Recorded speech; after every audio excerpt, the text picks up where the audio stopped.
Hello, and welcome to What If Gohan Always Trained Part 3. Okay, so after they got back from Namek after killing Frieza, the Trunks would arrive, but he wouldn't have to fight Frieza since he's already dead, and King Cold would have no idea where Earth is without Frieza.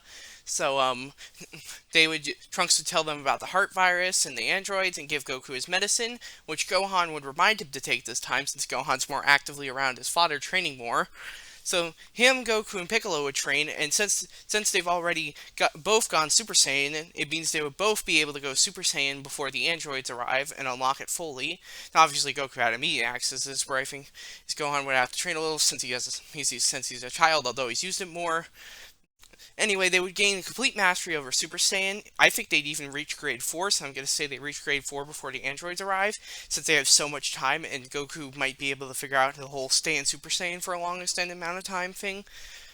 So reach grade 4 before the androids arrive. So when the androids arrive, they completely defeat android in like 19 in like 1 second, and then Dr. Gero runs away to his lab where he releases 17 and 18, and Goku and Gohan would have to fight 17 and 18. Now, since they've already unlocked Super Saiyan Grade 4, this actually means they would be able to defeat them.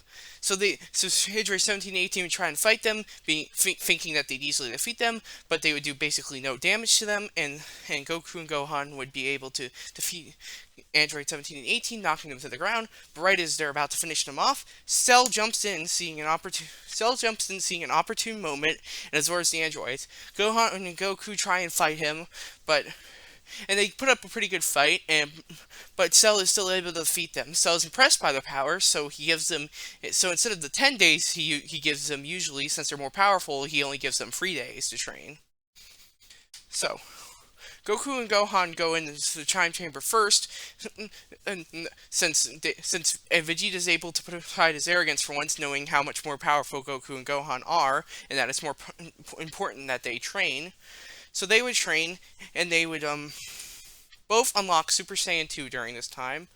So Gohan would unlock Super Saiyan 2, and so would Goku, since they were so far ahead, and they would gain a pretty good grasp over this, since Super Saiyan 2 is basically Super Saiyan Grade 5 almost, since it's just a natural evolution of Super Saiyan 1, Grade 4, and so it's not like a massively draining form like Super Saiyan 3.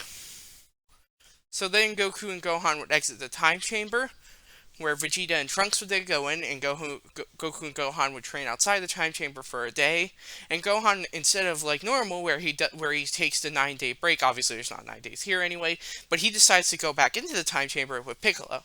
So he trains with Piccolo for an additional year. Now, in the time skip in canon after the Cell Saga, Goku takes about 7 years to unlock Super Saiyan 3.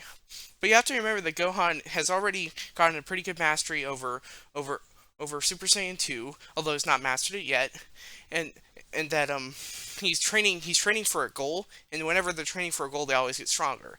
And Gohan massively thinks that no matter what he does during this time period, that he wouldn't be as strong as Cell. So he always thinks that Cell is more powerful than him, so he's training to beat someone who he always thinks is more powerful than him during this time. So I think he'd be able to completely master Super Saiyan 2 and be on the grasp of unlocking Super Saiyan 3. So he would fight Cell, where this time he would so he would just go in first. Goku wouldn't even fight Cell first. He was just sending Gohan, who would completely destroy Cell. At first he would be cautious and then launch like a single punch at Cell, which would knock him back immensely. Cell wasn't expecting it, and he'd be like, "What? How did you do that?" And then Gohan would just completely destroy Cell, but luckily Cell manages to survive with his nucleus, and he comes back and kills Goku by shooting him. So Goku goes oof and dies. But Gohan gets super angry and goes Super Saiyan 3 and launches a gigantic Kamehameha at Cell, which is a little bit overkill since he probably could just kill him in Super Saiyan 2, but and the reason he killed Goku was because Goku was off guard and wasn't ready for the Death Beam that Cell launched.